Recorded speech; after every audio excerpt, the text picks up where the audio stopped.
여러분 안녕하세요. 이야기하는 남자 알겠습니다. 오늘은 지난 시간에 이어서 토트넘 허스퍼의 다큐멘터리 All or Nothing의 에피소드 4, 5, 6편에 대한 간단한 리뷰를 해보려고 합니다. 우선 리뷰를 함에 앞서 말씀드리고 싶은 점은 첫째, 저작권 문제로 인해서 그 어떤 영상도 사용할 수 없었다는 점이고, 둘째, 이 영상이 리뷰다 보니 다큐멘터리에 대한 내용 스포가 어느 정도 있을 수밖에 없다는 점입니다. 그러니 내용 스포를 원치 않으시는 분은 이 영상을 안 보시는 게 좋을 것 같다는 점을 미리 말씀드리는 바입니다. 그리고 마지막으로 개인적인 리뷰이다 보니 주관적인 견해가 반영된다는 점을 사전에 양지해 주시기 바랍니다. 그럼 시작하겠습니다. 이른 아침, 토트넘 훈련장인 호스퍼웨이. 토트넘 의료팀 담당자가 무리뉴 감독을 찾습니다. 그는 무리뉴에게 다이어와 데니 로즈의 컨디션에 문제가 있다는 말을 전합니다. 이미 벤 데이비스와 카일 워커 피터스, 요리스가 부상으로 전력에서 제외된 토트넘. 게다가 손흥민 선수는 첼시전에서의 퇴장으로 3경기 출장 정지를 당한 상태입니다. 너무 많은 선수들의 이탈로 정상적인 선수단을 꾸리기에 점점 힘들어지는 무리뉴 감독입니다. 게다가 설상가상으로 빡빡한 복싱데이 일정을 소화하던 해리 케인마저도 햄스트링 파열로 전력에서 이탈하게 됩니다. 거기에 무사 시소코 또한 무릎 부상으로 이탈하게 되죠. 심각할 정도로 선수 구성에 어려움을 겪기 시작하자 2군 선수단을 살피기 시작하는 무리뉴 감독. 그중 무리뉴 감독의 시선을 끈 선수가 바로 20세의 자페 탕강가입니다. 돌아오는 경기는 리그 최강의 역사를 써내려가고 있는 리버풀. 무리뉴 감독은 과감하게 이 20살 선수를 선발 명단에 집어넣습니다. 심지어 선발 라인업을 확인한 현지 팬들마저도 그의 이름을 어떻게 읽어야 할지 머뭇머뭇하며 낯설어하는 무명의 선수를 말이죠. 결국 그날의 경기는 졌지만 탕강가는 데뷔전에서 만회를 효과적으로 막아내며 모두에게 호평을 받습니다. 심지어 패배를 한 침통한 토트넘의 드레싱룸에서도 탕강가에게 아주 잘해줬다고 격려를 해주는 동료들. 패배 속에서도 한 줄기 희망을 찾았기에 그나마 위로가 되는 경기였습니다. 결국 그 다음 경기에서도 맹활약을 해주며 맨 오브 더 매치에 선정되는 탕강가, 토트넘의 구멍난 선수 중에 활력이 되는 듯 했습니다. 하지만 누군가가 떠오른다는 것은 11명만이 뛸 수 있는 축구의 세계에서는 누군가가 저물어가고 있다는 것을 의미하죠. 그가 바로 데니 로즈였습니다. 다큐에서는 드레싱룸에서 실점에 대해 동료들과 언쟁을 벌이는 로즈를 보여줍니다. 자신이 약간의 문제거리가 될 수도 있다면서 경기에 지고 화가 나서 동료들에게 몇 마디 했다는 로즈. 그런 그는 다음 논쟁의 상대로 무리뉴를 선택했습니다. 이른 아침 무리뉴의 사무실을 찾은 로즈.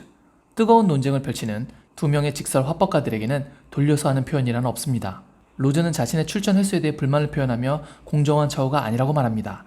내가 못한 것은 인정하는데 다른 선수들도 나처럼 거지같이 훈련하고 거지같이 플레이했다. 그런데도 그들은 모든 경기에 출전하고 있는데 나는 그렇지 않다.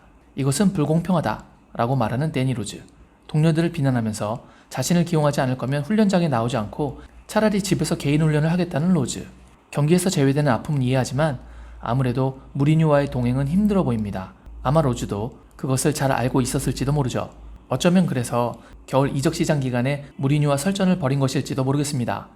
결국 더 많은 경기에 나서고 싶어 하기 때문에 뉴캐슬로 임대를 떠나는 로즈. 이로써 토트넘은 또 한 명의 선수를 잃게 됩니다. 그리고 계속해서 긴박하게 돌아가는 겨울 이적 시장. 에릭센을 붙잡고 싶었으나 결국 시즌이 끝나면 떠날 것이라는 것을 받아들이는 무리뉴와 레비. 레비 회장은 에릭센을 이적료를 받지 못하고 FA로 내보낸다는 것은 다른 선수들에게 악영향을 끼칠 것이라고 말합니다. 결국 그와의 재계약을 포기하고 인테르로 이적시키는 토트넘. 이렇게 팀의 핵심 선수를 또 잃고 맙니다. 하지만 다행스럽게도 노리치전에서 요리스가 돌아오고 손흥민 선수의 결승골로 승리를 거머쥐는 토트넘. 하지만 케인의 부상과 에릭센이 이적한 상황에서 새로운 선수 영입은 절실해 보입니다. 그때 토트넘을 찾아오는 선수가 바로 베르베인이었습니다. 대안이 없는 토트넘은 새로 영입한 베르베인을 강호 맨시티와의 경기에 바로 선발 출전시키기로 결정합니다. 베르베인에게 전술 설명을 하는 무리뉴. 맨시티는 항상 한 명은 사이드로 넓게 벌리고 있으니 우리는 측면 압박을 가해야 한다고 설명을 해줍니다. 드디어 맨시티와의 결전의 날. 맨시티가 페널티를 먼저 따내지만 균도안의 킥을 요리스가 막아냅니다. 하지만 요리스가 막아낸 리바운드 볼이 쇄도하던 스털링한테 갔고 다시 요리스와 접촉하며 또 다른 페널티를 줄 수도 있었던 상황. 다행스럽게 VAR은 두 번째 페널티는 허락하지 않았습니다. 결국 양팀 무득점으로 맞이하게 된 하프타임. 무리뉴는 선수들에게 말합니다. 너희들이 페널티를 막아냈을 때 상대가 또 다른 페널티를 얻기 위해 엄청난 압박을 시도했다. 이게 바로 빌어먹을 플레이를 하는 팀과 좋은 남자들 팀의 차이다. 하지만 축구의 스토리에서는 좋은 남자들은 절대 이기지 못한다. 이런 빌어먹을 나쁜 자식들이 되라. 저들은 토비가 옐로우 카드를 받았다는 것을 알고 있다. 내가 장담하건대 그들은 그걸 알고 있다. 그러면 카일 워커에 대해 말해야겠다. 그도 옐로우 카드가 있고 진첸코도 옐로우 카드가 있고 스털링도 옐로우 카드가 있다. 나쁜 자식들이 되라. 착한 남자가 되지 말란 말이다. 무리뉴 감독의 이야기는 상대가 옐로우 카드를 한 장 받은 알더베이르트 쪽을 집중적으로 공략할 것이다. 그러니 우리도 그렇게 해야 한다. 그들은 3명이나 옐로우 카드를 받은 상태니 신사적으로 플레이하지 말고 지저분한 플레이로 그들을 도발해서 문제를 유발시키라는 이야기였습니다. 그리고 그의 말대로 결국 진첸코가 경고 누적으로 퇴장을 당하게 됩니다. 수적 우세를 차지한 토트넘. 하지만 누구도 그 순간 데뷔전을 치르는 베르베인이 결승골을 넣으리라고는 생각하지 못했습니다. 환상적인 북런던 데뷔전을 갖게 된 베르베인. 곧이어 손흥민 선수가 멋진 쐐기골을 넣으며 강호 맨시티를 잡게 됩니다. 그런 손흥민 선수와 루카스 모우라가 해리케인이 빠진 공격진의 선봉에 서야 하는 토트넘 호스퍼. 그것은 토트넘 시즌의 중요한 새로운 장이 열리고 있음을 의미했습니다. 손흥민과의 첫 만남에서 대한민국의 왕이라고 말했던 무리뉴. 이제 그는 토트넘의 왕이 돼줘야 하는 상황입니다. 더 이상 부상으로 선수를 잃고 싶지 않은 무리뉴. 특히 손흥민을 잃을 수는 없습니다. 훈련장에서 항상 run, run, run, play, play, play 라고 외치던 무리뉴가 손흥민에게는 전혀 다른 이야기를 합니다. 근육에 무리 가지 않게 살살 뛰어. 천천히 쏘니, 천천히. 전력 질주하지 마, 쏘니. 격하게 뛰지 마. 부드러우면서 살살 뛰라고 쏘니.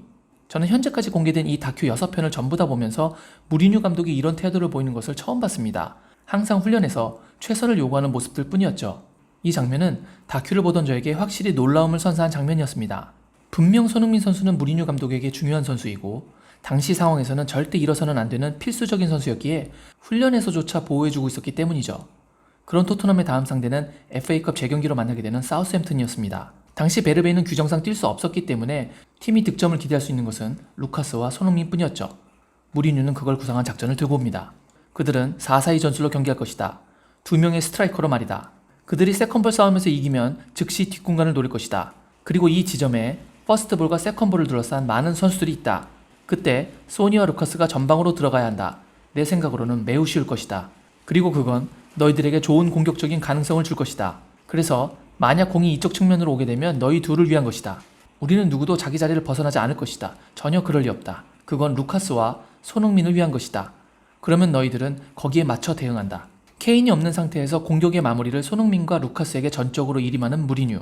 하지만 뜻하는 대로 경기가 풀리지 않고 1대1로 마치게 된 전반전.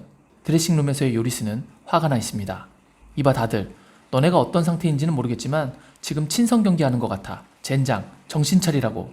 우리에게는 더 많은 노력이 필요하단 말이야. 수비적으로 해. 우리는 5명이 있는데 공격적이질 않아.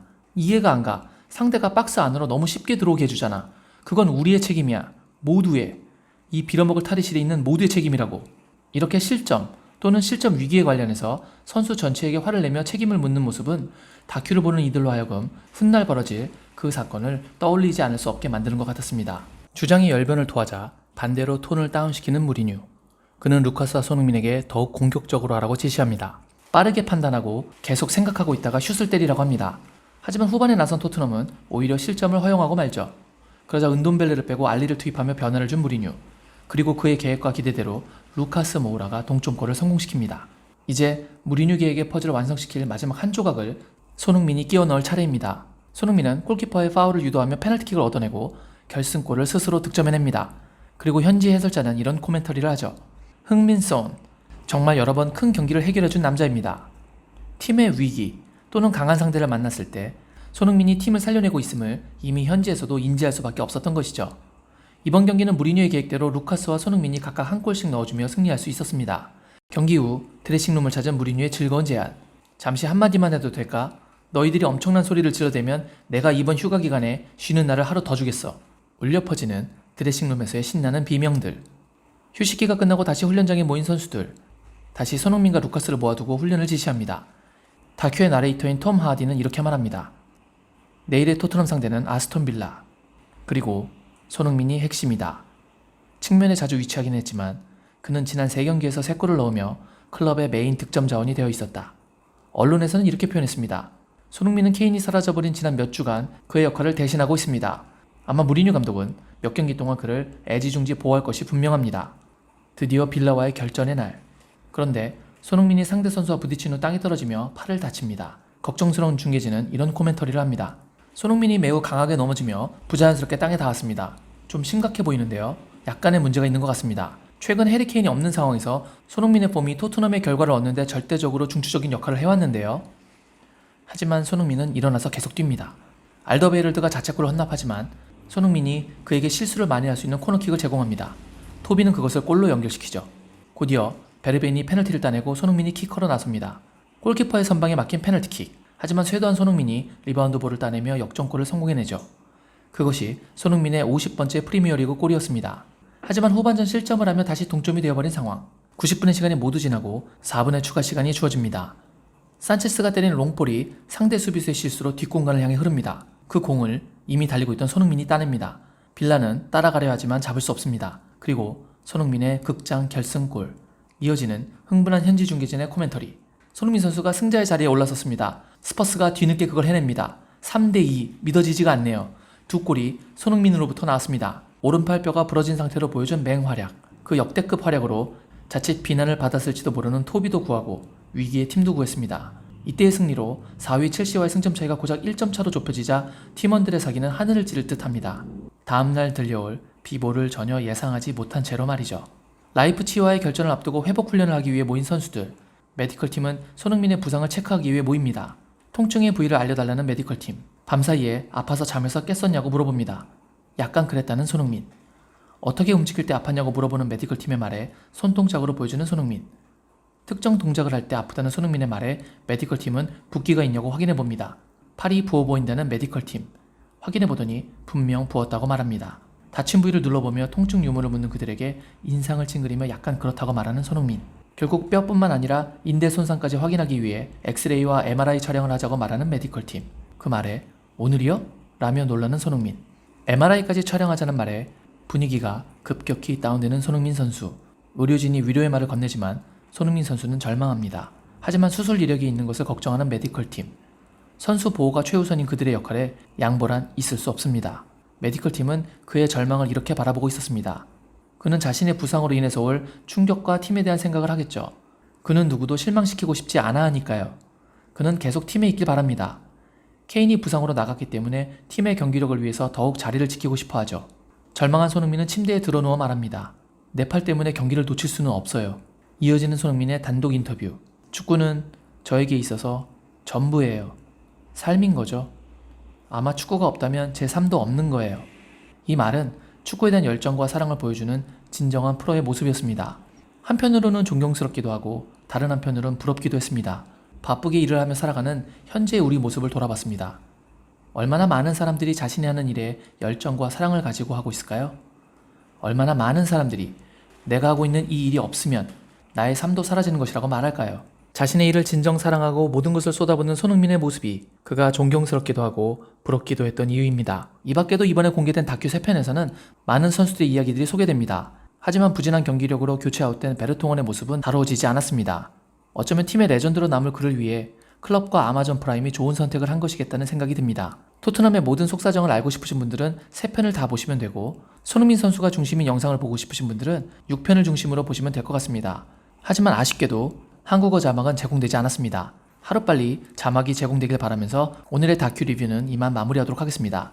여러분 편안한 하루 보내시길 바랍니다. 역시 I guess.